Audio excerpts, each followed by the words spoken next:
आ गया, मार्कर कहाँ है?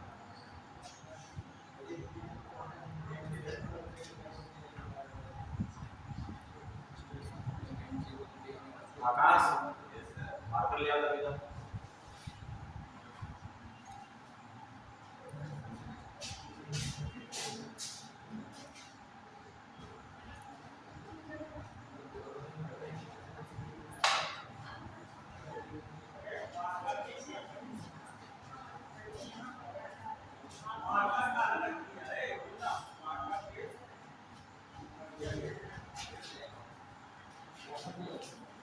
बस एक दोगे?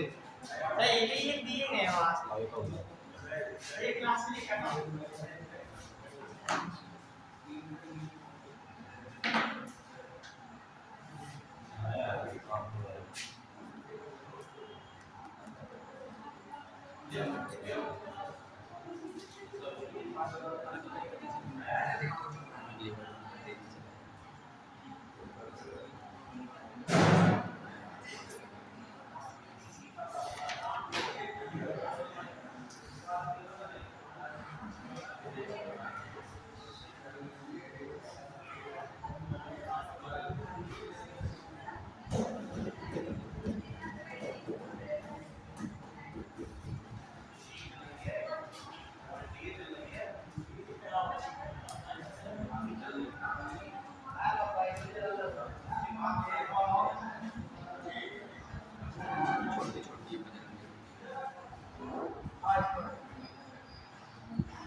देखिए हम लोग ने पढ़ा था लास्ट क्लास में एडिशन ऑफ वेक्टर्स।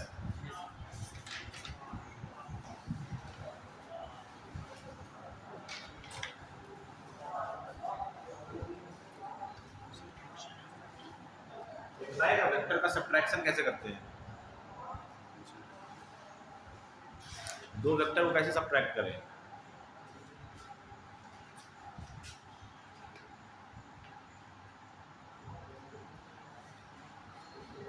कुछ पढ़ा है सब्ट्रैक्शन से रिलेटेड, कुछ स्पेशल नॉन स्पेशल,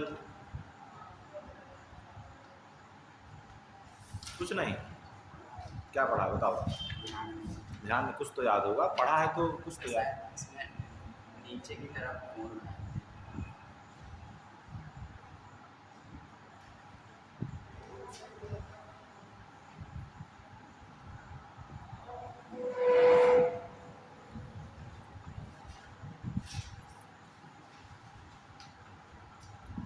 दो वेक्टर्स को कभी सब्ट्रैक्ट नहीं किया जा सकता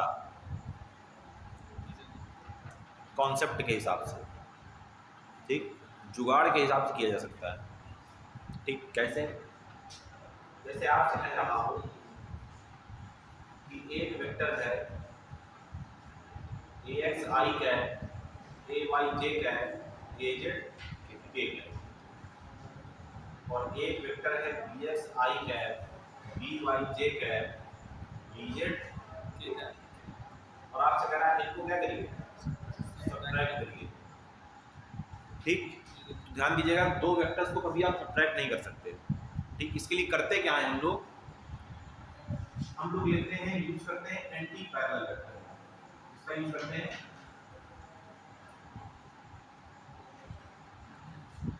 जिस वेक्टर को सब्ट्रैक्ट करना होता है उसका हम लोग एंटी पैरेलल वेक्टर ले लेते हैं। एंटी पैरेलल का मतलब जा रहा होगा यहाँ तो यहाँ ले लेंगे, जा रहा होगा यहाँ तो यहाँ ले लेंगे, ठीक है। और किसी वेक्टर का एंटी पैरेलल वेक्टर लेने का मतलब होता है उसके आगे क्या लगा देना, माइनस लगा देना। माइनस लगाने का सीधे सीधे सेंस ये है कि डायरेक्शन क्या हो जानी है, अपोजिट। अगर इसको आप पॉजिटिव में ले रहे हैं तो इसको क्या लेना पड़ेगा, नेगेटिव में। क्लियर है? तो टेक्निकली आप करते क्या है, a माइनस बी के साथ आप a प्लस माइनस बी करते हैं, ये कॉन्सेप्ट रहता है। आएगा बाकी वही ax minus b x, ay minus b y, तो ठीक है, वो तो मैथ हो गई। लेकिन कॉन्सेप्ट क्या कहता है कि दो वेक्टर कभी सब्ट्रैक्ट नहीं हो सकते, इसलिए कोई भी रूल सब्ट्रैक्शन के लिए बना ही नहीं है। एडिशन के रूल है, मल्टीप्लिकेशन के रूल है, सब्ट्रैक्शन नहीं हो सकता। समझ रहे हैं? तो सब्ट्रैक्शन का तरीका क्या है कि जिस वेक्टर को सब्ट्रैक्ट करना हो उसका एंटी पैरेलल वेक्टर ले लो। क्या ले लो? Anti parallel vector. जैसे मान लीजिए अगर डायग्राम से आप देखें, आप कहते हैं कि ये फोर्स दिया है आपको 5 न्यूटन, ठीक है, और ये फोर्स आपको दिया हुआ है 3 न्यूटन, और आपसे कह रहा है F1 माइनस F2 करो। तो तरीका ये है कि आप F2 क्या निकालिए, एंटी पैरेलल वेक्टर। F2 कहाँ हो जाएगा, ठीक है, इसको क्या लिखेंगे, माइनस F2। अब दोनों को ऐड करते हैं, F1 प्लस माइनस F2 आएगा वही 5 माइनस 3 2, लेकिन तरीका क्या है ये। क्लियर है? ये तरीका क्या करने का, दो वेक्टर को सब्ट्रैक्ट करने का, वैल्यू बाकी वही निकल के आएगी। समझ रहे हैं ना? ax minus bx I cap, ay minus by j cap, और az माइनस bz। ठीक, देखिए वेक्टर से क्वेश्चन जो है, वेक्टर एडिशन हो गया चाहे वेक्टर मल्टीप्लिकेशन हो गया, इनसे क्वेश्चन डायरेक्ट नहीं मिलता एग्जाम में। कौन सी क्लास में होगा, आगे वाली, इनमें कभी क्वेश्चन आपको डायरेक्ट नहीं मिलेगा कि आपसे कह देगा कि ये दो वेक्टर दिए हैं, इनको जरा ऐड कर दीजिए, इनका जरा मल्टीप्लिकेशन कर दीजिए, नहीं, क्योंकि वेक्टर हर चैप्टर में घुसा हुआ है। इसके आपको क्या करने हैं, यूज करने हैं। अब मान लो मैग्नेटिज्म में तुम गए पढ़ने, तुमको वेलोसिटी दे दी, मैग्नेटिक फील्ड दे दी, कह रहा फोर्स बताइए, तो जब तक क्रॉस प्रोडक्ट करना नहीं आता होगा तब तक फोर्स निकाल नहीं पाएंगे। कहीं भी चले जाओ, हर जगह कहाँ क्या मिलेगा, वेक्टर मिलेगा। सबसे इंपॉर्टेंट टॉपिक क्या है, वेक्टर। क्लियर? अब इसके बाद हम लोग पढ़ने जा रहे हैं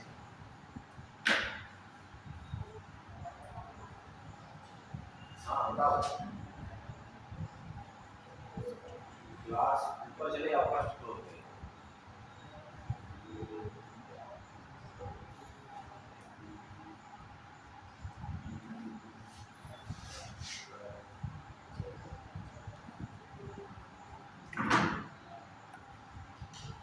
अब बारी आती है इसकी मल्टीप्लिकेशन ऑफ वेक्टर। ठीक, मल्टीप्लिकेशन ऑफ वेक्टर दो तरीके का होता है, एक होता है स्केलर मल्टीप्लिकेशन और एक होता है वेक्टर मल्टीप्लिकेशन। इसी को हम लोग बोलते हैं डॉट प्रोडक्ट और इसको बोलते हैं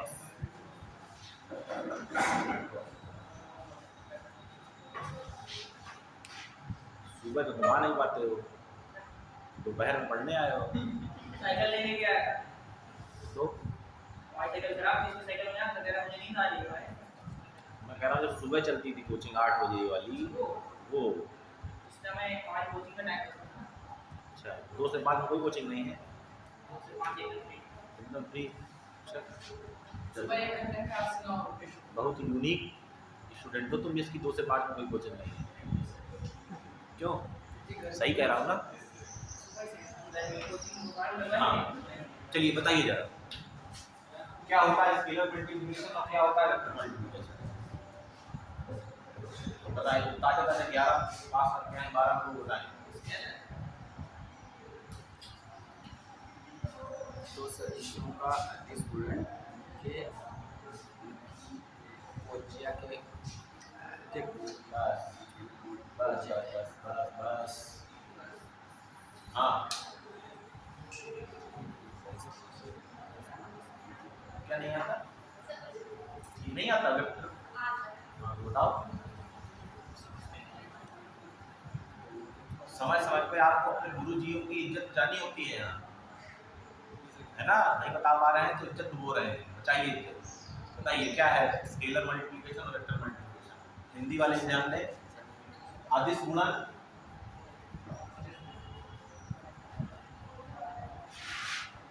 ऐसे 11 पास वाले 12 में आए तो 11 का नहीं याद है, 12 पास वाले 11 में जाओगे तो 12 का नहीं याद रहेगा। हाँ ये जब भी आप डिफाइन करेंगे इस तरह हो जाता है। तो अदिश गुणन दोनों सदिशों के परिमाण और बस हाँ, सूत्र बताने में और डिफाइन करने में अंतर होता है।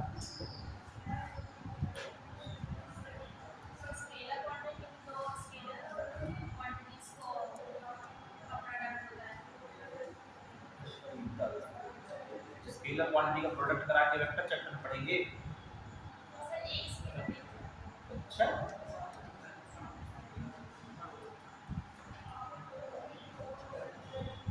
हाँ विजय, तुम ऐसे बैठे हो, जाके पीछे बैठो आराम से।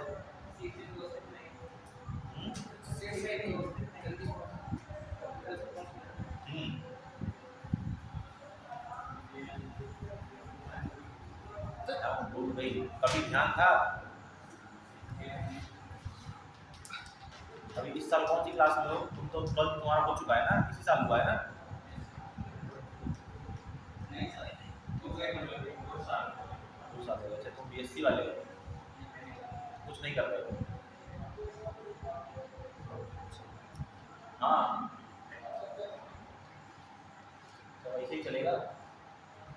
हाँ क्या होता है अदिश गुणन?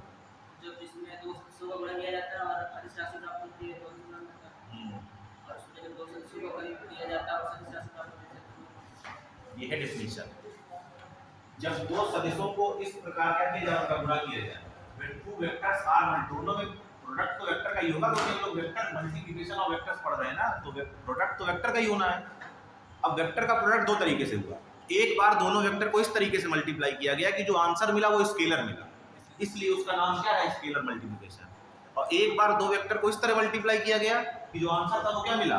वेक्टर मिला, तो उसको नाम क्या दे दिया गया? Vector product. जब यहाँ पर मल्टीप्लाई करते हैं a डॉट b, तो जो आंसर c मिलता है वो क्या होता है? स्केलर होता है। क्या होता है? स्केलर।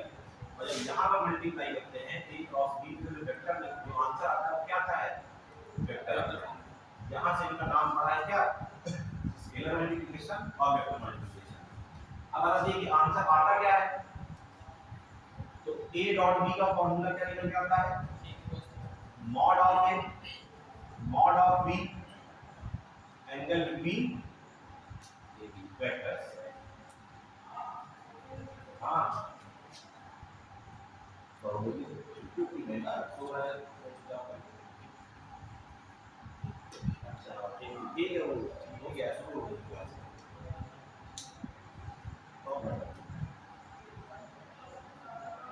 बोर्ड नहीं आया है, लड़कों ने बोर्ड बोर्ड उठा के लगवाया है, बोर्ड लगे हैं। हाँ कोई जाके और कोई नहीं है। चलिए हाँ, और उसके अलावा ऑप्शन नहीं है।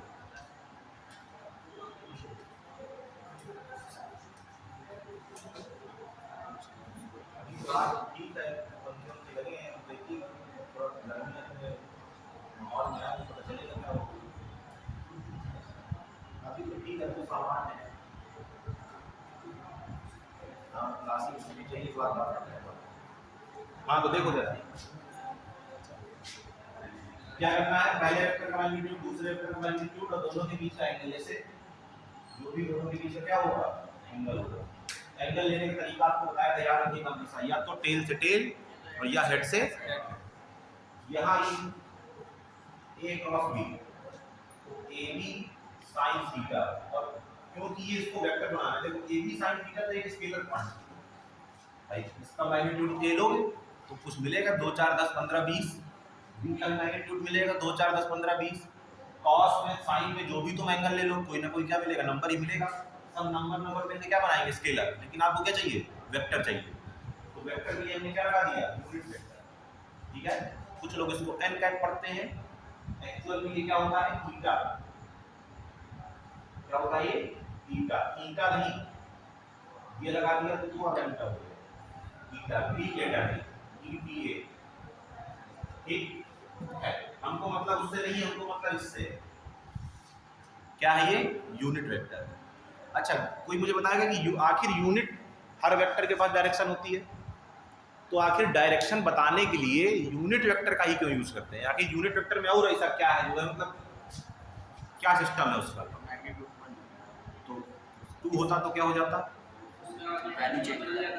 हाँ भाई अगर मान लीजिए इसका मैग्नीट्यूड 1 ना होता कुछ होता तो इससे मल्टीप्लाई ही होता, यहाँ वैल्यू क्या कर देता चेंज कर देता, यही इसकी खास बात है, इसका मैग्नीट्यूड क्या है 1, तो मल्टीप्लाई करने में वैल्यू चेंज नहीं करता, केवल क्या कर देता है डायरेक्शन, ठीक है।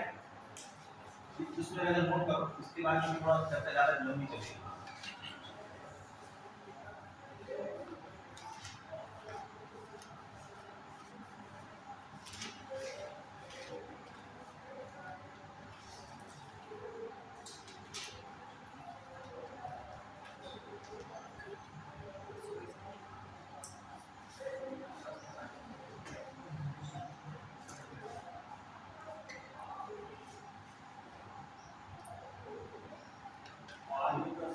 पानी में लेके आया हूँ, घर से व्यवस्था है क्योंकि बच्चों को जो है तुम लोग चाहिए ले खड़े हो टेस्ट की कॉपी नहीं दिखा आपने, टेस्ट की कॉपी चेक कर दी थी मैंने, दी इसलिए नहीं तो चला गया चेक करके, तो भाई हाँ 4 कॉपियाँ थी मैथ वाली की, एक के 35 नंबर है, एक के 34 नंबर है, एक के 24 नंबर है, एक के 23 नंबर है, 55 में। अगर टोटल बात की जाए तो बैच में तो सबसे ज़्यादा नंबर इसके दीप्ति के हैं, कितने थे 45 की 42, कितने थे 40 थे 55 में।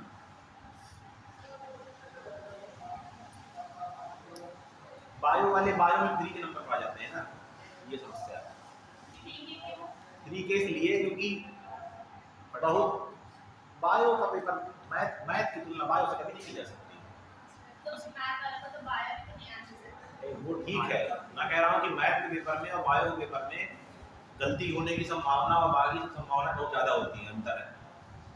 बायो में केवल कहानी याद रखनी है, जितनी अच्छी आपकी रटने की क्षमता है उतना अच्छा वो बायो पेपर हो जाएगा।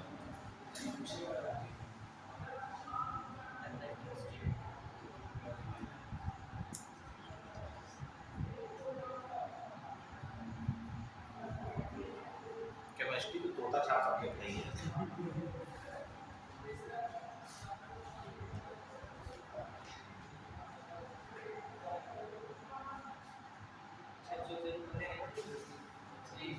तभी तो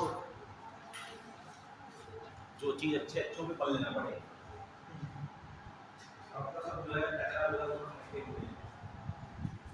अच्छा आपको बेटा केमिस्ट्री में जाता नहीं, तो गारंटी देना होगा कि तुम मालवा लेगा जो है, कोई केमिस्ट्री वाले को पकड़ना, उसका ट्रैक रिकॉर्ड देखना बचपन से लेके उसकी शिक्षा का पूरा लेखा जोखा उठा कर तुमको सब आंकड़े पता चल जाएंगे, सब देख लेना शुरू से उठा कर केमिस्ट्री वाले किसी का भी XYZ एक तरफ से।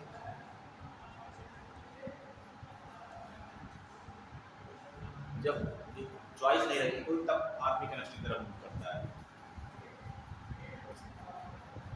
और दूसरा उसका ऑप्शन होता है केमिस्ट्री की तरफ मूव करने का, क्योंकि केमिस्ट्री से सब कंपटीशन एग्जाम निकालना आसान है जितने भी हैं, क्योंकि केमिस्ट्री का दायरा बहुत लिमिटेड है, केमिस्ट्री एक्सपैंड करती नहीं चली जाती है, इंटर की लगभग 50% केमिस्ट्री ग्रेजुएशन में है और ग्रेजुएशन की लगभग 70% केमिस्ट्री पोस्ट ग्रेजुएशन में, कुछ नया है ही नहीं, वही अल्लाह की बेटा सिस्टम खूब नंबर मिलते हैं दबा के।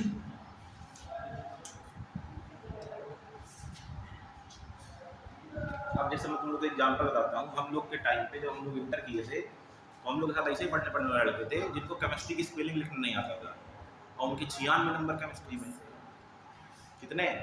96। केमिस्ट्री की स्पेलिंग छोड़ो, अपने नाम की स्पेलिंग लिखनी नहीं आती। 100 में 96। 100 में 96 और कितने में 96? 100 का तो होता है। अब वो अपने रिजल्ट देखेगा, उसको अब वो ये रिजल्ट देखने के बाद बच्चा ये भूल जाता है कि मैं क्या है। अब वो अपनी तुलना रिजल्ट से करता है, उसको लगता है कि 65 मैं 70 केमिस्ट्री 96, इसका मतलब मुझे बहुत केमिस्ट्री आती है, अब मैं आगे केमिस्ट्री पढ़ूंगा। कौन हो जिसने केमिस्ट्री पढ़ी, इसकी 165 नंबर, मैं 63 नंबर से समझ रहे हो?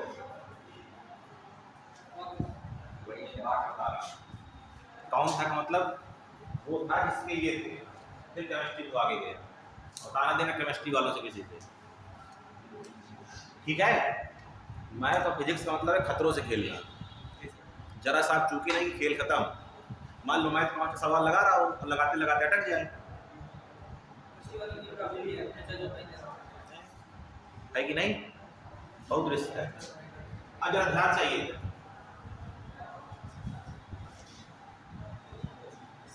केमिस्ट्री वाला अटक जाएगा तो कहने का एक्सेप्शन अपवाद है।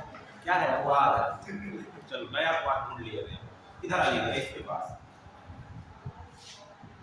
ये जो यूनिट वेक्टर ईटा का है, इसकी एक खास बात है, ठीक है? इसकी खास बात ये है कि ये परपेंडिकुलर होगा किसके? पहले वेक्टर के भी, और ये परपेंडिकुलर होगा दूसरे वेक्टर के। समझ रहे हैं? या आप ये कह सकते हैं कि A क्रॉस B, दो वेक्टरों का जब वेक्टर प्रोडक्ट किया जाएगा तो जो आपको तीसरा वेक्टर मिलेगा वो पहले वाले के भी परपेंडिकुलर होगा और दूसरे वाले के भी परपेंडिकुलर होगा। क्लियर? समझ रहे हैं नहीं समझ रहे हैं? अभी इस चीज को प्रूव भी कर देंगे हम लोग जब पढ़ेंगे यूनिट वेक्टर का क्रॉस प्रोडक्ट। दो वेक्टरों के वेक्टर प्रोडक्ट से जो भी वेक्टर मिलता है, ये क्या मिल रहा है? वेक्टर। तो ये जो C है ये A के भी क्या होगा? परपेंडिकुलर, और B के भी क्या होगा? क्लियर है? अब हमें दो वेक्टरों का प्रोडक्ट करने के लिए जरूरत होती है किसकी? क्योंकि वेक्टरों का हम लोग रिप्रेजेंटेशन किस में करते हैं? कार्टेशियन में, I में, J में, K में। तो हमें सबसे पहले सीखना ये रहता है कि हम लोग स्केलर प्रोडक्ट किसका करें? पहले यूनिट वेक्टर्स का। कौन से unit vectors? Orthogonal unit vectors. कौन से होते हैं? I, J, K, लंब, कोणीय, एकांक, सदिश। और फिर हम लोग सीखें कि यूनिट वेक्टर्स का क्या किया जाता है, वेक्टर प्रोडक्ट कैसे किया जाता है। तब आप एक्चुअल वेक्टर का क्या कर पाएंगे? Vector product. चलिए ये चीज लिख लो जरा।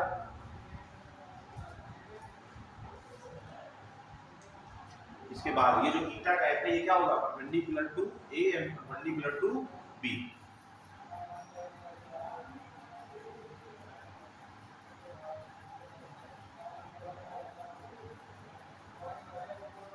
इस चीज का यूज बहुत होता है, ध्यान देना।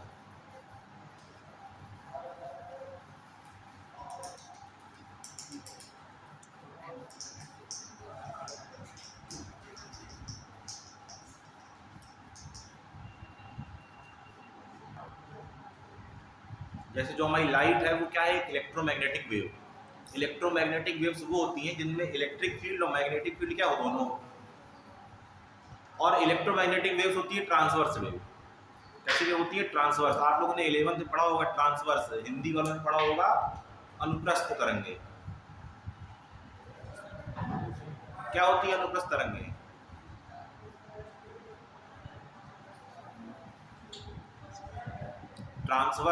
ट्रांसवर्स बड़ी होगी और लॉन्गिट्यूडनल बड़ी होगी। जैसे साउंड वेव होती है लॉन्गिट्यूडनल वेव। हाँ बताओ।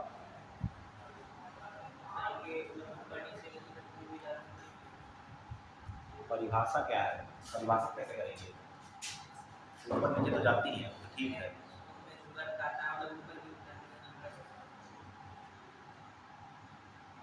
जैसे रस्सी है, एक तरफ फिक्स कर दीजिए और एक तरफ से उसको क्या कीजिए? झटका दीजिए, साइन वेव की तरह चलेगी। वो क्या है? अनुप्रस्थ तरंग। समझ रहे हैं? हुआ क्या उसमें? तरंग कहाँ चल रही है? जैसे वहां से उसको फेस करके यहाँ से झटका दे तो तरंग चलेगी ऐसे, कहाँ जा रही है? उधर तरफ, मान लो कहाँ जा रही है? इस डायरेक्शन में, जैसे ये है, तो तरंग कहाँ गई? आगे, ठीक है ना। अब ये इसमें ऐसा बनता है, एक्चुअल में ऐसा नहीं होता। एक्चुअल में क्या होगा? पहले ये ऊपर जाएगा, फिर ये नीचे हो जाएगा, फिर ये ऊपर जाएगा, फिर ये नीचे हो जाएगा, फिर ये ऊपर जाएगा, फिर ये नीचे हो जाएगा। परमानेंट ये थोड़ा ना बने रहते हैं। तरंग चलेगी तो ऐसे, फिर ऐसे, फिर ऐसे, इस तरह चलेगी।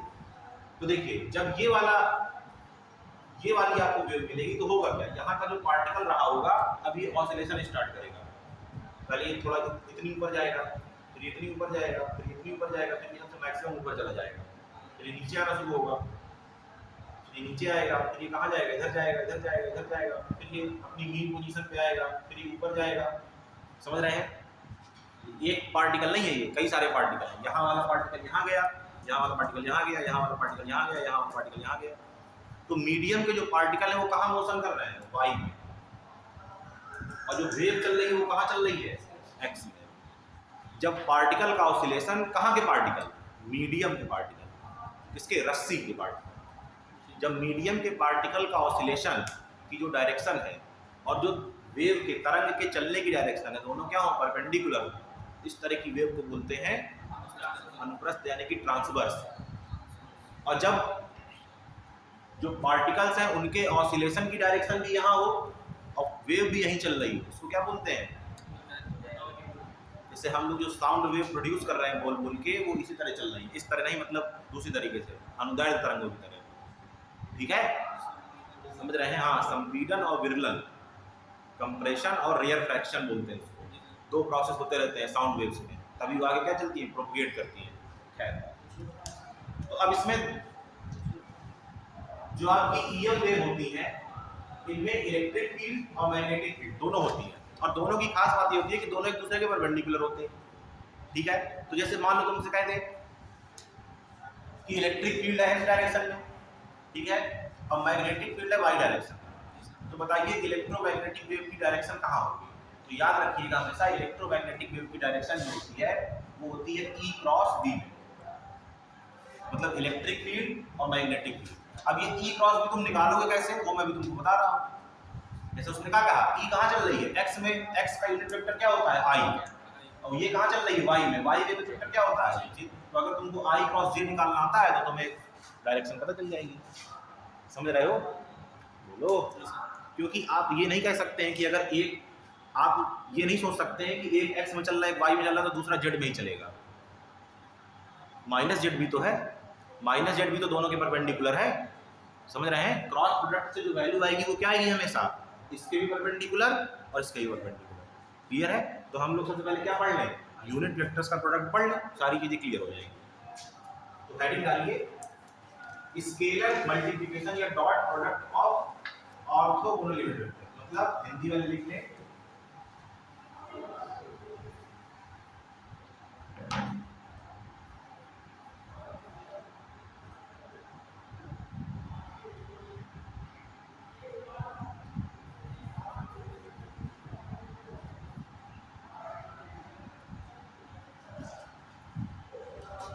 Scalar product of orthogonal unit vectors, लंबकोणीय एकांक सदिशों का अदिश गुणन।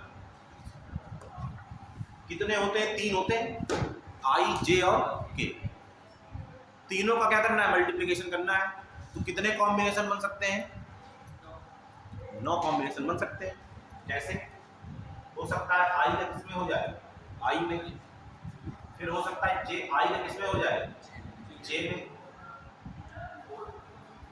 आई का किसमें हो जाए? के।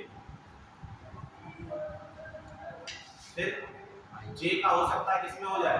जे में। जे का किसमें हो जाए? आई में। और जे का किसमें हो जाए? के में। फिर के का हो सकता है किसमें हो जाए? के में। फिर के का हो सकता है किसमें हो जाए? आई में। और के का हो सकता है किसमें हो जाए? ठीक, कराएंगे कैसे? इस फॉर्मूला। ठीक, क्या कहता है? दो वेक्टरों का डॉट प्रोडक्ट, पहले वेक्टर का मैग्नीट्यूड। तो पहले वेक्टर का मैग्नीट्यूड क्या होगा? 1, यूनिट वेक्टर है ना, मैग्नीट्यूड क्या होगा? 1। फिर दूसरे का मैग्नीट्यूड और फिर दोनों के बीच का एंगल, किसी वेक्टर का खुद में से एंगल कितना होगा 0, तो cos 0 की वैल्यू 1 1 1 1 यानी कि 1, ठीक। सेम कंडीशन यहाँ भी आ जाएगी और सेम कंडीशन, जरा इनको देख लो अलग अलग वाले, इसका मैग्नीट्यूड 1, क्रॉस कर दिया ये क्रॉस किया। अच्छा अच्छा,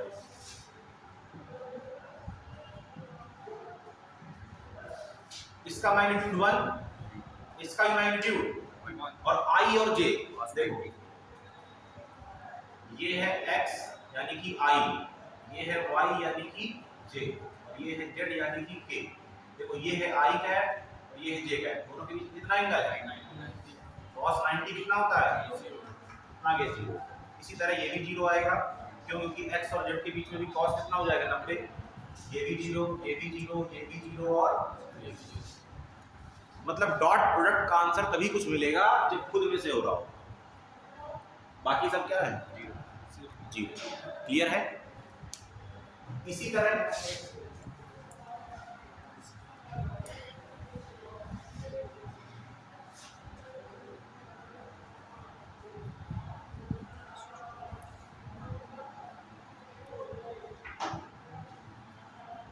अगर क्या लिखना हो वेक्टर प्रोडक्ट, तो भी कितने कॉम्बिनेशन होंगे, 9 होंगे। इधर से i cross i, i cross j, i cross k, फिर j cross j, j cross i और j क्रॉस k, फिर k cross k, k cross i और k क्रॉस j।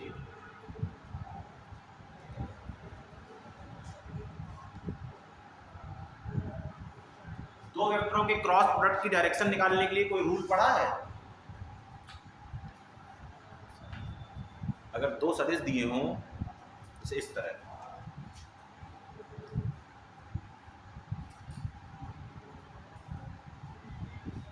और आपसे कह रहा है इनका क्रॉस प्रोडक्ट करना है a cross b, a cross b सीधी सी बात है वेक्टर होगा, होगा कि नहीं होगा, उस वेक्टर की कुछ ना कुछ डायरेक्शन होगी, कहाँ होगी,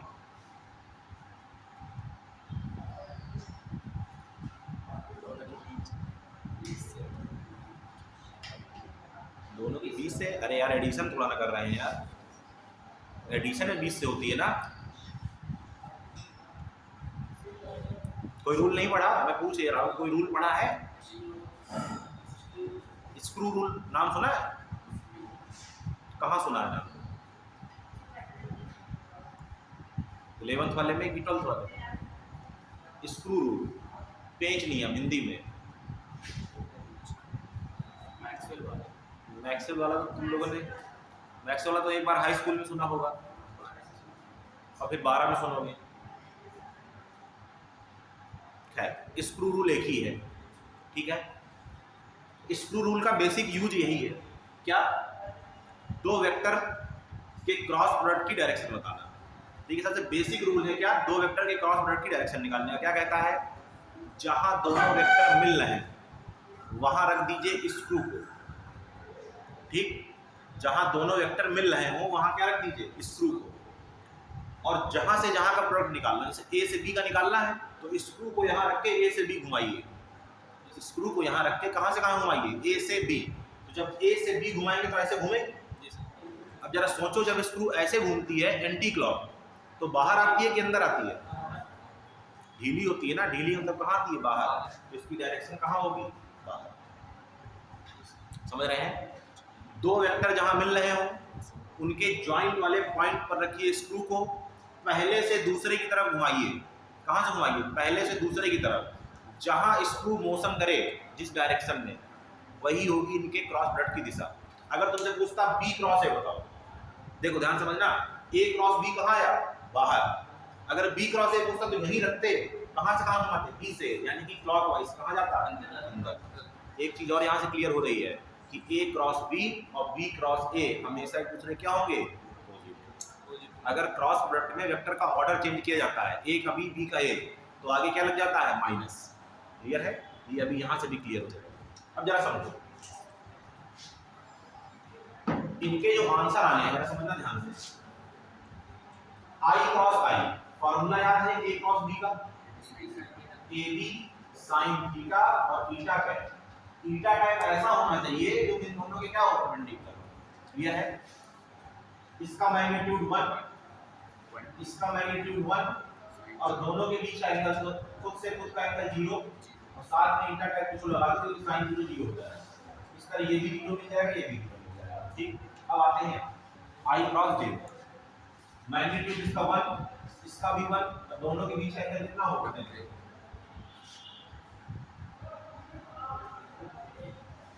ये आई कैप, ये जे कैप और ये के कैप। एंगल कितना है 90, तो यहाँ करेंगे मैंने साइन 90। ठीक, अब हमें लिखना है यहाँ का यूनिट वेक्टर। यूनिट वेक्टर वो होना चाहिए जो ए क्रॉस बी की डायरेक्शन बताए, बताए कि नहीं बताए, और वो डायरेक्शन हमेशा ए और बी के क्या आनी चाहिए, परपेंडिकुलर आनी चाहिए। क्लियर है, अब ए और बी के परपेंडिकुलर यानी कि एक्स और वाई के परपेंडिकुलर जेड एक्सिस भी हो सकती है और माइनस जेड भी हो सकती है। हो सकती है नहीं हो सकती। अगर हम केवल ये रख लें कि नहीं दोनों के परपेंडिकुलर, तो अगर एक एक्स हो गया एक वाई हो गया तो तीसरे को जेड होना पड़ेगा, तो गड़बड़ हो जाएगी। क्यों, क्योंकि माइनस जेड भी तो परपेंडिकुलर है। तो किसका यूज करेंगे, स्क्रू रूल का। किसका यूज करेंगे, स्क्रू रूल का। आई और जे कहाँ मिल रहे हैं, ठीक सही है। कहां से कहां घुमाएंगे, आई से जे। जब आई से जे घुमाएंगे तो कहां घूमेगा, एंटी क्लॉक। जब एंटी क्लॉक घूमता है तो कहां आता है, बाहर। और बाहर क्या मिलेगी, पॉजिटिव जेड। बाहर क्या मिलेगी, पॉजिटिव जेड। तो यानी इसका यूनिट वेक्टर क्या होगा, के है। जेड का यूनिट वेक्टर क्या होता है, के है। sin 91 1 1 1 सब कुछ 1 हो गया, तो यहां कितना आ गया, के। दिख रहा है। अगर जे क्रॉस आई करता तो 1 1 sin 90 और j क्रॉस i क्या लिखते हैं, माइनस का k है। तो आंसर क्या जाता है, देख सकते हैं ऑर्डर चेंज किया तो आगे क्या लग गया, minus. i cross j k है और k cross i cross j k है और j क्रॉस i क्या हो गया, माइनस का k। समझ रहे हैं, बोलिए।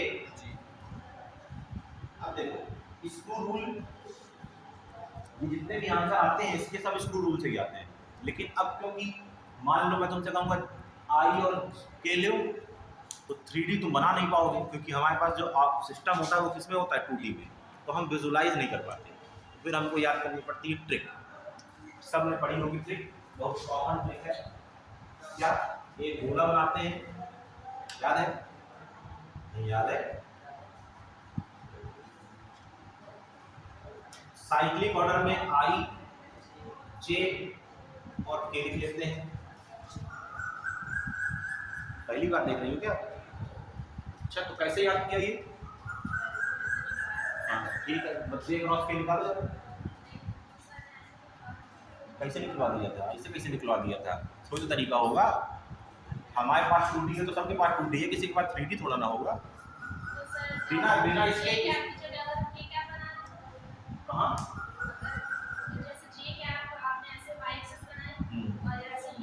निकालो, बना कर सकते हैं, निकालो।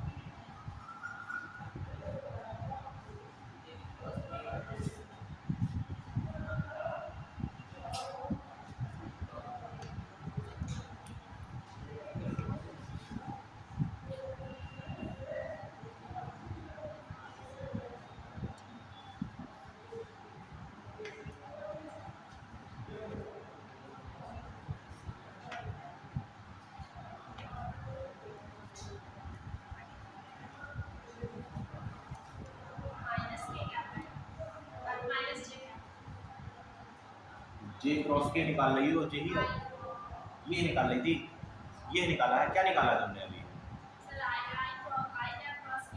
आई क्रॉस क्या निकाला है, के निकाला है, कितना आया, ठीक है। जे क्रॉस के निकाल निकाल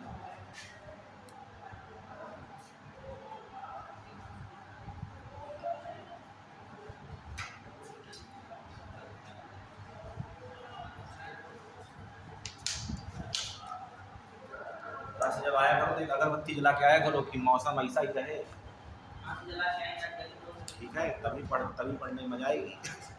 वहाँ से चेंज क्यों करती है, वहाँ से क्यों चेंज करती है, कहाँ से? बजरंगी से? सुबह सुबह कहाँ चल पाएगी क्लास, वहाँ स्कूल रहता है, तो यहाँ भी सजेशन है मेरे को। यहाँ भी तो रहता है, यहाँ 1 बजे तक रहता है। वहाँ भी 1 बजे से कर देते हैं। सर आई क्या?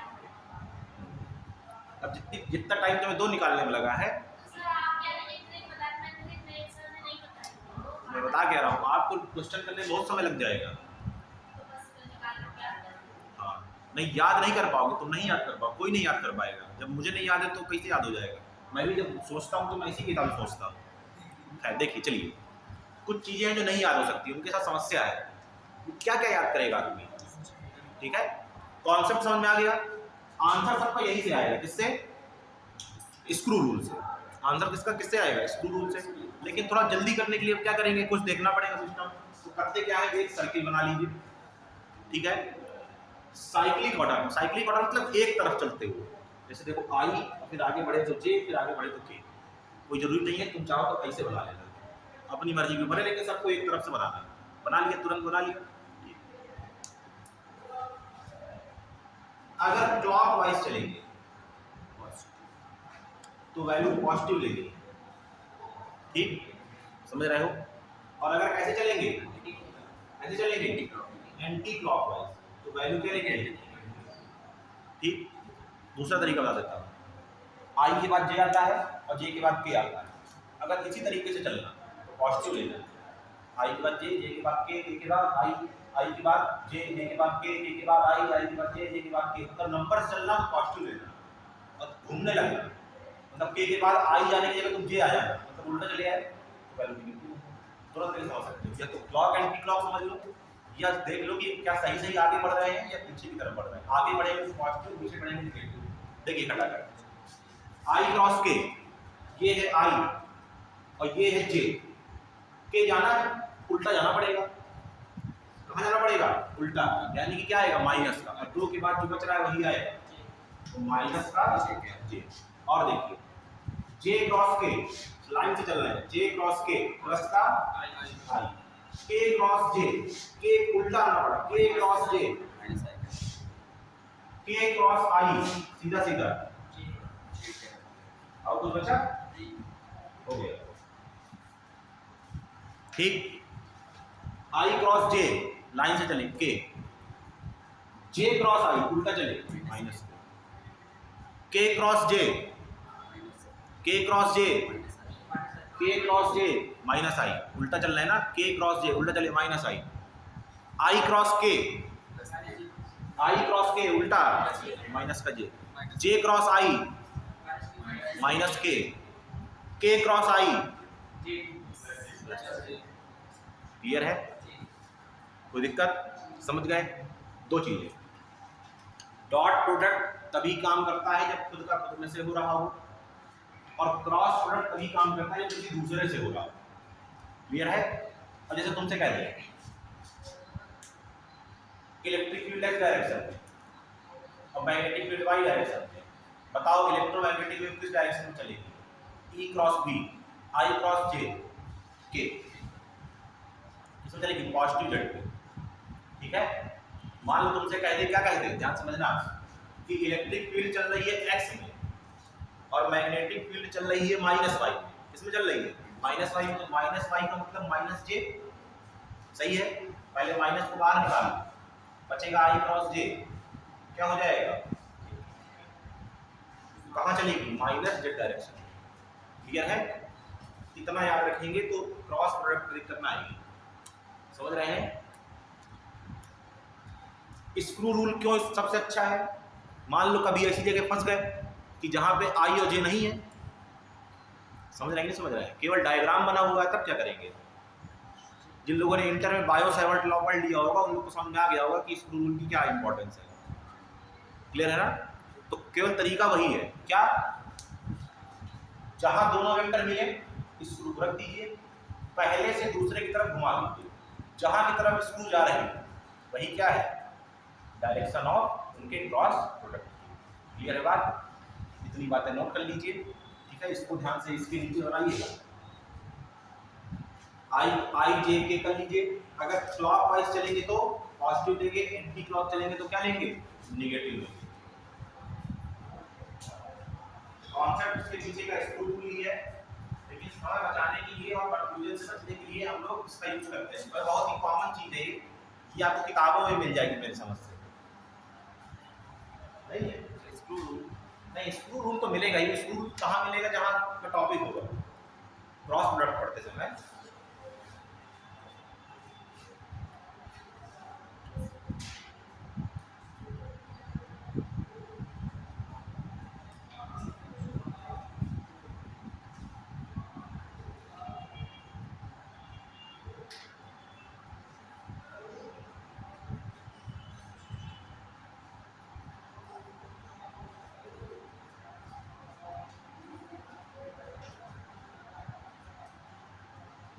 कल सैटरडे है, टेस्ट होना नहीं है। कल मैं पढ़ाऊंगा तुम लोग को मोशन इन 2D, ठीक। और फिर जो काइनेमेटिक्स की 2 क्लासें बचेंगी, क्योंकि कल क्लास तो है नहीं, जो 7वीं और 8वीं बचेगी उसमें पढ़ेंगे हम लोग वाले सवाल, रिलेटिव मोशन वाले, ठीक। अगर मैं आऊँगा पढ़ाने तो मैं पढ़ाऊंगा, अगर कोई दूसरा आएगा पढ़ाने तो बता दीजिएगा कि ये पढ़ाना है। क्लियर है?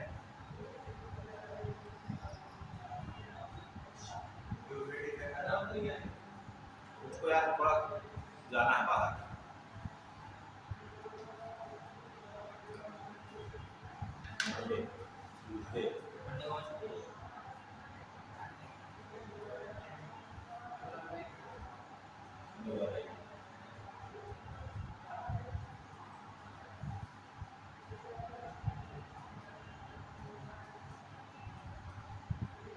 और 1-2 फ्लेवर और देखो तब समझ में आएगा ना कि मार्केट में सबको ट्राई करना चाहिए, है ना। इसे खाने की पद्धतियाँ 2 हैं, इसे मात्रक पद्धतियाँ कितनी है, 3। खाने की पद्धतियाँ 2 हैं। एक वो बंगत वाला सिस्टम हुआ करता है ना। एक होता है कौन सिस्टम, कौन सिस्टम, क्या बोलते हैं उसको, क्या बोलते हैं, ठीक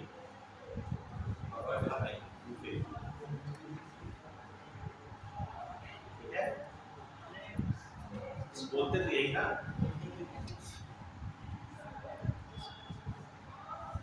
पंगत वाले में एक मजबूरी रहती है कि जो बाल्टी में वो लेके आएगा वही खाना पड़ेगा। तुमने अगर नाटक किया तो फिर नमक थोड़ी खा के चले आओगे। तो बुफे में क्या रहता है कि अपने मन के ऊपर है, किसी को पनीर अच्छी लग रही तो पनीर उड़ा दे रहा है, किसी को रसगुल्ला मिल गया तो चलेगी ठीक है आज स्वीट डिश ही लेंगे। तो कोचिंग क्या है, बुफे।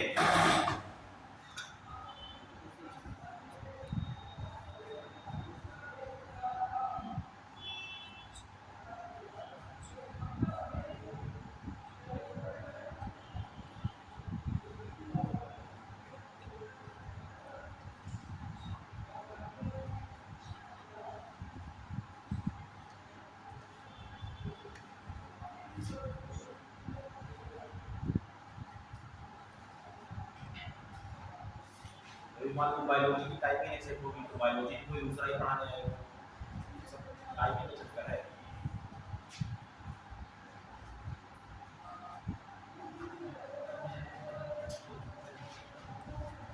वहाँ से यहाँ कहाँ लग रही है,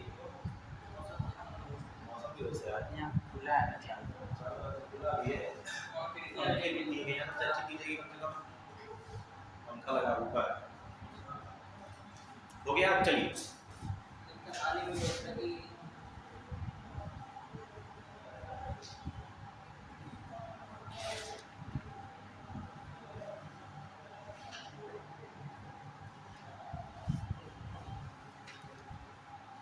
कितने आपने वेक्टर क्रॉस प्रोडक्ट के फॉर्मूले पढ़े 11th में, दिमाग पे जोर डालिए थोड़ा। सबसे पहले पढ़ा होगा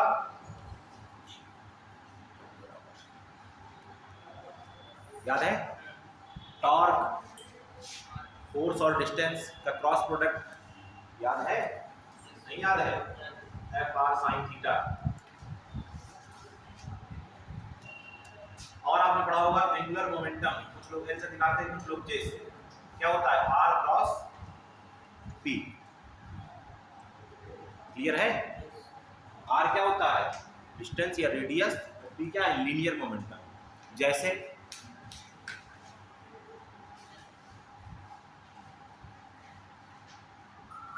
रेडियस आर है, ठीक, यहाँ पर कोई पार्टिकल हो, ठीक, पहले इस डायरेक्शन में मोशन कर रहा है, इसका मास m है और इसकी वेलोसिटी क्या है? v।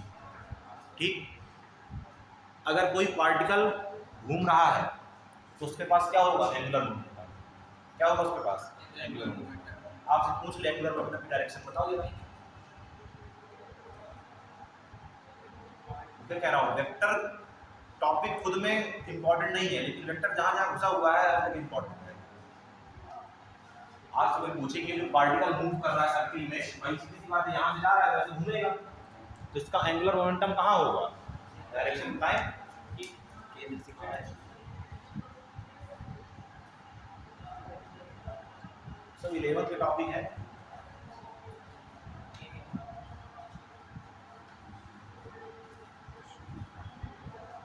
देखो, पहली चीज तो जान लो, तुमको अगर मैं यहाँ आ जाऊं तो आप जानते हैं P क्या होता है? मास इनटू वेलोसिटी, ठीक है ना?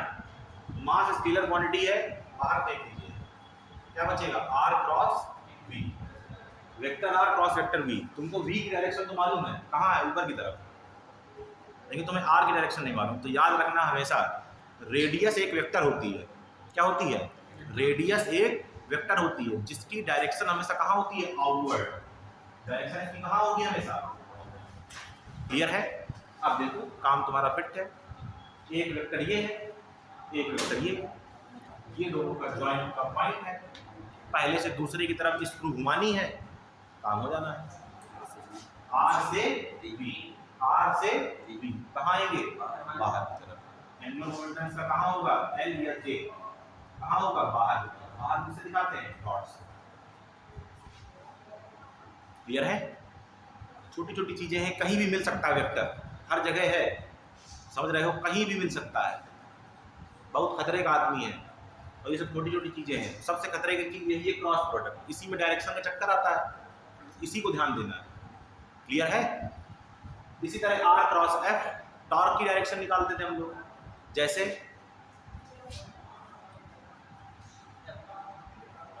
ये मान लीजिए डिस्टेंस आर है और इस पर हमने इधर फोर्स लगाया, ठीक है? फिर वही कहानी, टॉर्क कहाँ लगेगा? आर ऊपर ले जाइए, आर क्रॉस एफ कहाँ जाएंगे? क्लियर है? यहाँ का जो टॉर्क आएगा वो कैसा आएगा?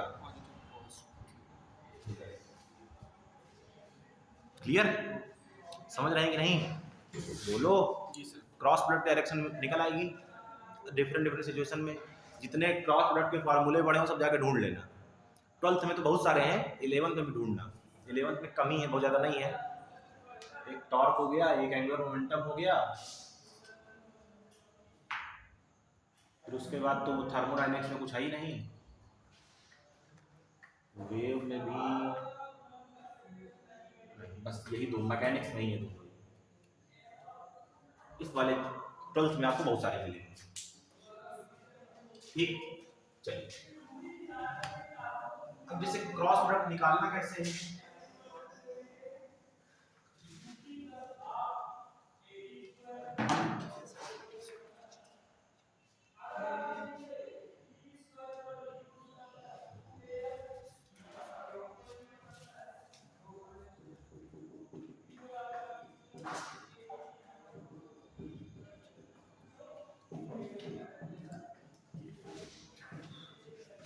दो वेक्टर दिए हैं, आपसे करेंगे क्रॉस प्रोडक्ट निकालिए। मतलब तुम्हें क्या निकालना है? ए क्रॉस बी। तो तरीका सब जानते हैं, डिटरमिनेंट मेथड वाला। तो ऐसे जो डिटरमिनेंट निकालना ना जानता हो, तो याद है इस तरह करते थे, आई लिखते थे, जे लिखते थे, के लिखते थे। दो मेथड होते हैं ना? पहले ये वाला देख लें, वही देखेंगे पहले, इसमें बाद में बात करेंगे। जो पहले लिखा है उसको पहले भरते हैं, 2 3 4, और जो बाद में लिखा है उसको बाद में। तो आई के साथ यहाँ क्या लिखा है, ए, और जे के साथ यहाँ क्या लिखा है, माइनस ए, और के साथ ए। ये वाला याद है सबको, मालूम है कैसे करते थे? इसको लिया, बंद किया, ये बंद किया, और आगे कहानी जो भी है। ठीक, इसको आप चाहें तो ट्रेडिशनल तरीके से भी सॉल्व कर सकते हैं। ट्रेडिशनल तरीका मतलब जो हमने जीवन भर पढ़ा है, अपने मल्टीप्लिकेशन किया कैसे जाता है, जैसे इस पर लिखा हुआ है x + y dot a + b, तो यही तो कहानी थी कि इसका उठा के इसमें करो, फिर इसको उठा के इसमें करो, फिर इसका उठा के इसमें करो, फिर इसको उठा के इसमें करो। तो यहाँ से भी आ जाता है। टाइम लगता है, क्या लगता है? टाइम। भाई आप इस तरह लिख लीजिए इसको, 2y कीजिए और के लगा लीजिए क्रॉस, और फिर क्या लिखिए i - j + k। वही कहानी है, इसको उठाइए, इसमें करिए, इसमें करिए, इसमें करिए। मैग्नीट्यूड का मल्टीप्लिकेशन मैग्नीट्यूड में, और वेक्टर का मल्टीप्लिकेशन वेक्टर में। जब इसका उठा के इसमें करोगे तो देखो 2 का होगा 1 में, तो 2 आ जाएगा, और i का i में होगा तो 0 आ जाएगा। पूरा टर्म क्या कर देगा, खत्म। जब इसका इसमें करोगे, ध्यान समझना, यही कहानी आती है।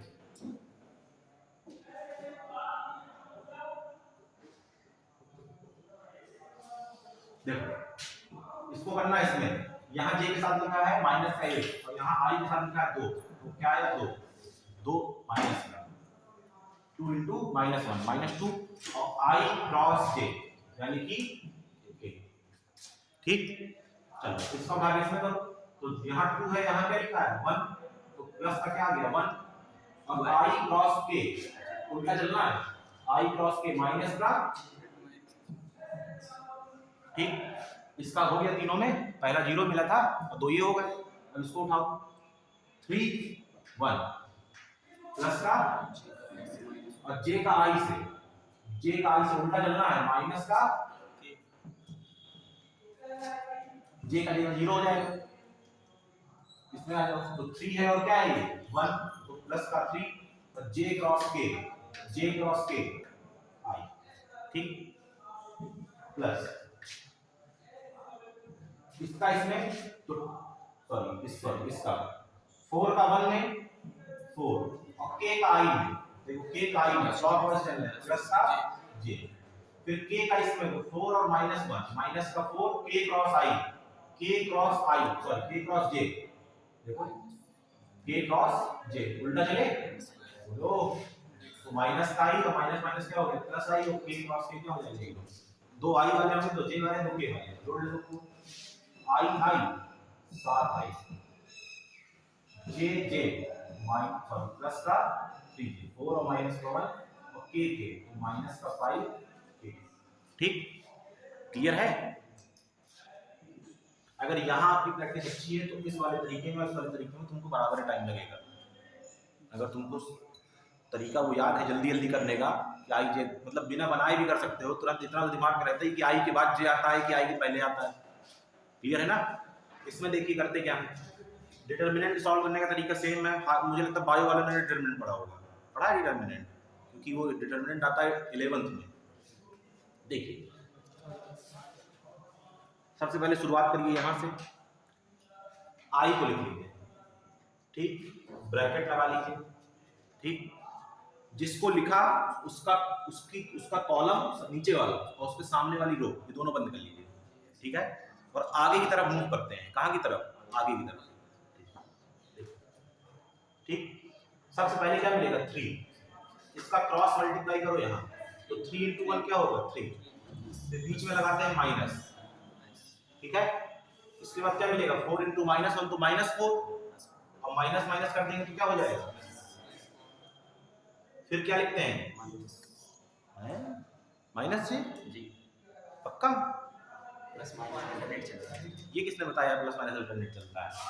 मैथ वाले इतना गलत पढ़ा देते हैं जो है, कचरा करे रहते हैं। अल्टरनेट का रूल ही होता है, हैं? अल्टरनेट का रूल ही होता है, अल्टरनेट चलता है, minus plus minus sir plus minus ही होगा, प्लस माइनस मैंने इसीलिए इसको पहले किया था, इसमें नहीं होता। मैंने इसीलिए पहले किया था ताकि हम लोग क्या करेंगे, प्लस करके चलेंगे, आंसर सही निकालेंगे। आते हैं, हेंस प्रूव करते हैं थोड़ी देर बाद। हाँ, आई और जे, काम वही करना है। जे को लिखा है, ब्रैकेट लगा दीजिए, जे के सामने और नीचे वाला और जे के सामने वाला बंद कर लीजिए। ठीक है, क्या दिखेगा पहले? दो दिखेगा। क्या दिखेगा पहले? जे के बाद क्या दिखेगा आगे? 4 का जोड़ीदार कौन है? 4 into 1 4, माइनस लगाओ, 2 into 1 2, फिर आगे बढ़ो के, इसको बंद करिए और इसको बंद करिए। ठीक, के के बाद आगे क्या मिलेगा? 2, 2 का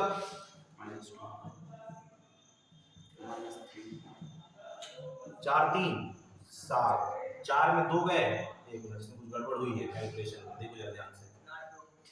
अरे रुक जा, नॉट ट्रू। 2 3 4 कैलकुलेशन चेक कर लो। 1 - 1 1, देखो आई वाला सही है, जे वाला यहाँ से बंद किया, यहाँ से बंद किया, 4 4 2 2, तो फिर यहाँ दिक्कत हुई होगी। देखो इधर आओ, वैल्यू सही लिखी है। अरे यहाँ ऐसा नहीं हो सकता है। देखो जे वाले टर्म को है देखना, ये देखिए एक बार, 2 3 4 है, 1 - 1 1 है। एक बार फिर से देख लो इसको, इसको लिखा था 4 into 1 किया था, 4 आया था, -2 into 1, नहीं ये बिल्कुल सही नहीं, गड़बड़ की। देखो ये खत्म हो गया, इसका इसमें किया तो 2 का इसमें -1 में किया तो -2 आया, आई में जे में किया के आया। ठीक है, ये बिल्कुल सही है। फिर इस वाले में देखो, देखो यही गड़बड़ है, यहाँ 2 होना चाहिए, 2 था ना यहाँ, देख रहे हो कितना आ जाएगा ये? 2j। सॉल्व करो, 2j और ये माइनस का 5k। ठीक है, अब मुझे मैथ वाले बुद्धिमान ये बताएं, आई को प्लस में लिया, जे को माइनस में लिया, के को प्लस में लिया, कहे जे दुश्मन है का?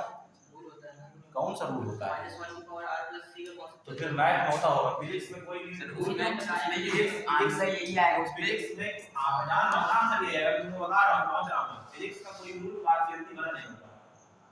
हम लोग पक्षपात पे विश्वास नहीं रखते, सबको प्लस में लेके चले, काय को माइनस में लेके चलो। अब ये लोग करते क्या है?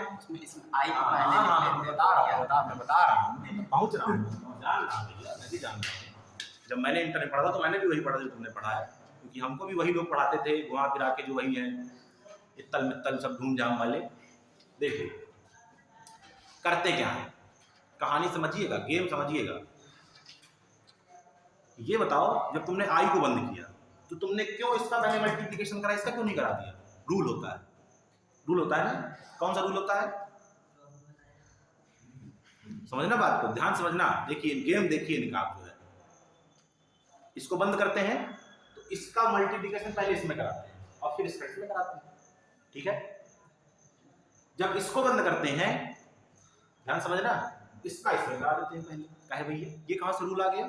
रूल तो एक होगा, सब में कैसा कैसे होता है? आई को बंद किया तो पहले जे के पास पहुंचे, के पास थोड़ा ना पहुंच जाएंगे, समझ रहे हो नहीं? आई को बंद किया तो पहले क्या मिलेगा? जे, तो जे के पास पहुंचे, पहले 3 मिला, इसका इसमें मल्टीप्लाई कराया और फिर इसका इसमें कराया। और जब जे के पास बंद किए हो तो पहले के ना मिलेगा, आई कैसे मिल जाएगा पहले? तो इसका प्रोडक्ट किसमें होगा? इसमें। अब तुम लगाना बीच में माइनस और इस तरह करना, गलत आ जाएगा। तो आप आधा काम उल्टा कर रहे हैं, इसलिए आप जो इसके पीछे माइनस लगा रहे हैं और दोष दे रहे हैं कि वो जो है नहीं जे माइनस का होता है। कहे जे किससे दुश्मनी लेके आया भैया? जिस तरह आई है उस तरह के है, उस तरह जे, तीनों पॉजिटिव है। रूल से चलेंगे, रूल से चलेंगे तो सही सही आएगा। और जबरदस्ती कभी आगे चलोगे कभी पीछे चलोगे। एक एनसीईआरटी किताब में क्वेश्चन है जो है चैप्टर नंबर 3 में, हिंदी मीडियम वाले में भी है और इंग्लिश मीडियम वाले में सेम एनसीईआरटी, उसमें क्वेश्चन बहुत बेहतरीन है। एक शराबी तंग गली में 3 कदम ऐसे कुछ है, 5 कदम आगे चलता है, 3 कदम पीछे चलता है, 5 कदम आगे 3 कदम पीछे चलता है, घुमा लगा थोड़ी देर बाद कितना चला? क्या मतलब भैया? तो तुम शराबी हो क्या कि एक बार जो है एक बार चल रहे हो आगे, एक बार चल रहे हो पीछे, एक बार चल रहे हो आगे, एक बार चल रहे हो पीछे? समझ रहे हैं? रूल से चलेंगे तो आंसर सही आएगा, अब बिना रूल के चलेंगे तो फिर रटते रहिए, चाहे कभी कोई तरीका रटिए। इस तरह जैसे बताता हूँ मैं, कहाँ पढ़ाते क्या है, ऐसी राशियां जिनके पास परिमाण और दिशा दोनों की सदिश कहलाती हैं, फिर जब उनसे पूछो कि धारा क्या है, वो अपवाद है। जो ना है वो अपवाद हो गया। अरे परिभाषा गलत है तुम्हारी, ये तो अपवाद चिल्ला रहे हो। होता क्या है समझने के लिए, हम लोग करते क्या है कि हम लोग की आदत क्या होती है कि हम लोग मेजॉरिटी चीजों को कवर करने के लिए रूल बना लेते हैं और उस रूल से जो बाहर हो जाता है उसको अपवाद कह देते हैं। यही नियम है हर जगह, अपवाद का सिस्टम यही है। हमने ये देखा कि मेजॉरिटी चीजें कैसे कवर होती है, तो ठीक है देखा हमने 10 में से 9 लोग एक पैटर्न फॉलो कर रहे हैं, उन 9 की एक रूल बना दिया और 10वें वाले वजह से कह दिया अपवाद। अरे आप ऐसी परिभाषा बनाइए ना कि जिसमें 10 चीजें कवर हो। वो परिभाषा क्या है कि ऐसी राशियां जो सदिश योग के नियम का पालन करती हैं सदिश कहलाती हैं। अब कोई अपवाद नहीं आया आज के बाद। धारा क्यों नहीं है सदिश? सदिश नियम का पालन नहीं करती है, पालन करने लगेगी तो सदिश हो जाएगी। उसमें ये कहां से कहानी आ गई कि वो अपवाद हो गई? पूरी दुनिया वही चला रही है और उसी को तुमने अपवाद कर दिया। बिना करंट के कुछ हो पाएगा क्या? देख लो चली गई करंट, हो गया खेल खत्म। ये है मेन चीज। तो ध्यान देंगे, आप चाहे इस तरह करें चाहे आप इस तरह करें, अपनी अपनी प्रैक्टिस के ऊपर है। जैसे मुझको दोनों को करने में बराबर टाइम लगेगा। सर करेंट तो है नहीं भैया, करंट शुद्ध स्केलर है। एक तरह की क्वांटिटी और होती है, तुम लोग पुनः पढ़ने में मिलेगी, तुम लोग बायो वाले क्वांटिटी बेसिकली 3 होती है, वेक्टर, स्केलर और टेंसर, सदिश, अदिश और प्रदिश। जो लोग मैथ वाले हैं और आगे चल के पढ़ाई करेंगे, आगे और इंटर के बाद दुनिया है, तो वो लोग पढ़ेंगे टेंसर। वो लोग जानेंगे ना कि जो वेक्टर और स्केलर है ये दोनों टेंसर के ही पार्ट है। क्वांटिटी शुरुआत में हमेशा टेंसर होती है, फिर डिसाइड होता है कि टेंसर आ गया कि स्केलर बनेगा, फिर टेंसर आ गया कि क्या बनेगा, वेक्टर बनेगा। यह है करंट शुद्ध स्केलर। अगर ऑप्शन में टेंसर मिल जाए, जैसे प्रेशर, प्रेशर के पास डायरेक्शन होती है और प्रेशर के पास क्या होता है, मैग्नीट्यूड होता है। पढ़ा ना पास्कल का नियम, क्या कहता था कि जब किसी पर प्रेशर लगाते हैं तो सभी दिशाओं में समान रूप से क्या होता है, उसका डिस्ट्रीब्यूशन होता है। हर डायरेक्शन में प्रेशर इक्वली क्या होता है, डिस्ट्रीब्यूट होता है। यह है प्रेशर क्या है, tensor quantity. Moment of inertia जब दोनों है तो सर वेक्टर नहीं होते, मैग्नीट्यूड और वो डायरेक्शन। वही तो कह रहा हूं कि डेफिनेशन ये थोड़ा ना है कि इसके पास मैग्नीट्यूड होगा इसके पास डायरेक्शन होगा वो वेक्टर होगा। मैंने पहली क्लास में बताया था ये प्रॉपर्टी है, दोनों बातें अलग है। अगर कोई वेक्टर है तो उसके पास मैग्नीट्यूड और डायरेक्शन दोनों होंगे, लेकिन अगर किसी के पास मैग्नीट्यूड और डायरेक्शन है तो जरूरी नहीं है कि वो वेक्टर होगा। समझ आए हो?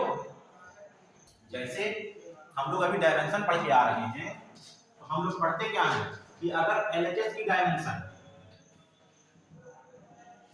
बराबर किसके हो, आरएचएस की डायमेंशन के, तो क्या इक्वेशन करेक्ट होगी? यही तो पढ़ते थे। किसी इक्वेशन की करेक्टनेस को चेक करने के लिए क्या यूज करते हैं, डायमेंशन एनालिसिस। एलएचएस की डायमेंशन देखते हैं, आरएचएस की डायमेंशन देखते हैं, उसमें भी हम लोग आधे पढ़ते हैं। ध्यान समझिएगा।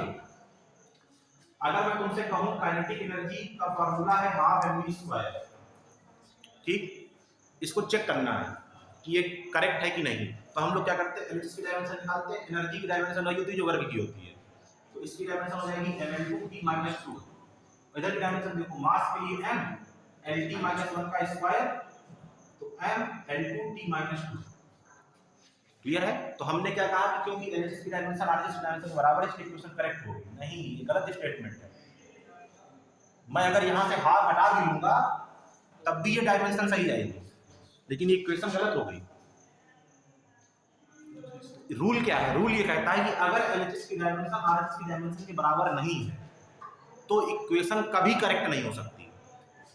लेकिन अगर दोनों बराबर हैं तो हम ये कह नहीं सकते कि करेक्ट है कि नहीं है, हो भी सकती है और नहीं भी हो सकती। क्यों? क्योंकि डायमेंशनल एनालिसिस का ड्रॉबैक है कि वो कांस्टेंट के बारे में कोई बात नहीं बताती है। तो वही है कि अगर मैग्नीट्यूड और डायरेक्शन है तो जरूरी नहीं कि वो वेक्टर हो, लेकिन अगर वो वेक्टर है तो उसके पास मैग्नीट्यूड और डायरेक्शन दोनों होंगे। दोनों बातें अलग अलग हैं, समझ रहे कि नहीं? इक्वल नहीं है तो इक्वेशन गलत है 200%, लेकिन अगर इक्वल है भी तब भी हो सकता है कि सही हो सकता है गलत, क्योंकि तुमको ये चेक करने के लिए दिया जाएगा तब भी तुम यही निकालोगे। और हाफ mv² दिया जाएगा, 3/2 दिया जाएगा, 5/2 दिया जाएगा, 25 mv² दिया जाएगा, तब भी तुम यही निकालोगे। तो डायमेंशन ही करेक्ट है, लेकिन इक्वेशन करेक्ट है कि नहीं ये हम नहीं कह सकते हैं। क्लियर है? सब लोग बैठ छोड़ के चले गए, टाइम हो गया कि अभी तो 23 ही है।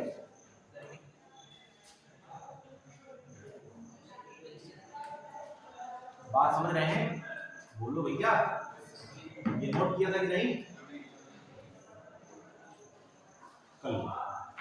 तो वेक्टर प्रोडक्ट निकालने में दिक्कत ना होगी, क्योंकि वेक्टर हमको हर जगह मिलता रहेगा। हम लोग चैप्टर का चैप्टर आगे पढ़ते चले जाएंगे और वेक्टर हमको मिलता रहेगा। ठीक है?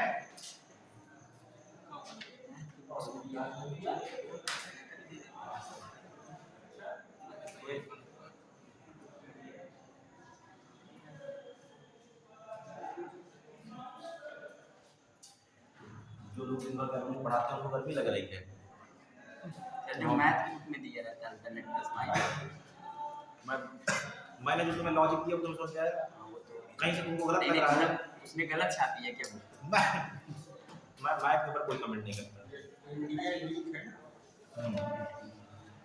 तुम मेरा लॉजिक समझ रहे हो कि नहीं? जब मैथ वाले सर तुम्हें पढ़ा तुम यही लॉजिक देते थे। एक बात बता रहा हूँ मैं, कोई भी किसी रैंडम आदमी की बात कर रहा हूँ कि अगर ये लॉजिक गलत हो तो बताइए। लॉजिक तो सही है ना, तरीका भी सही है।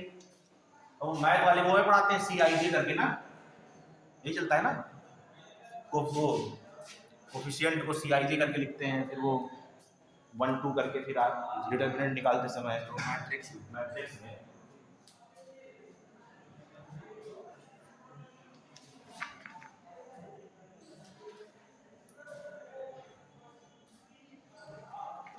मेन चक्कर पूरा क्या है, सिस्टम का है। जैसे जो तुमने पढ़ा वही मैंने पढ़ा, ठीक है? अब अगर मैं उतना ही पढ़े रह जाता तो मैं तुमको वही पढ़ाता आके यार, तुम कहते यही तो हमने पढ़ा था, बिल्कुल सही पढ़ा रहे हैं सर, हमने तुमको कुछ अलग पढ़ा दिया। तो तुम कह नहीं सकते हो कि सर गलत पढ़ा रहे हैं, क्योंकि हमने तो प्रूफ कर दिया दोनों से निकाल के। ठीक है? बुक में गलत प्रिंट क्यों करते हैं उनको?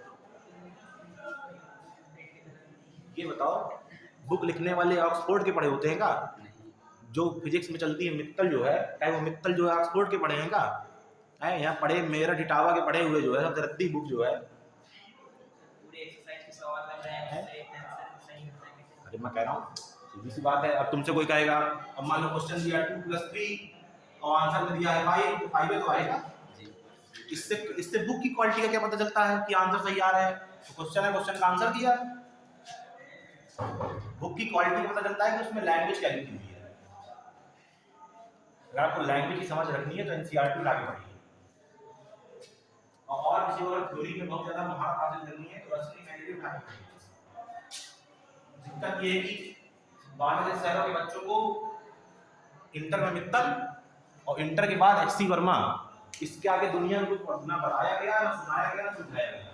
क्यों? क्योंकि यहाँ के अध्यापक के लिए जो HC वर्मा है वो ब्रह्मास्त्र है। उसने HC वर्मा को ही ब्रह्मास्त्र मान लिया, उसके ऊपर की कहानियां फेल हो गई। जब HC वर्मा ब्रह्मास्त्र हो गई तो आगे कहानी फेल। HC वर्मा क्या है? इंटर के जस्ट एक स्टेप ऊपर।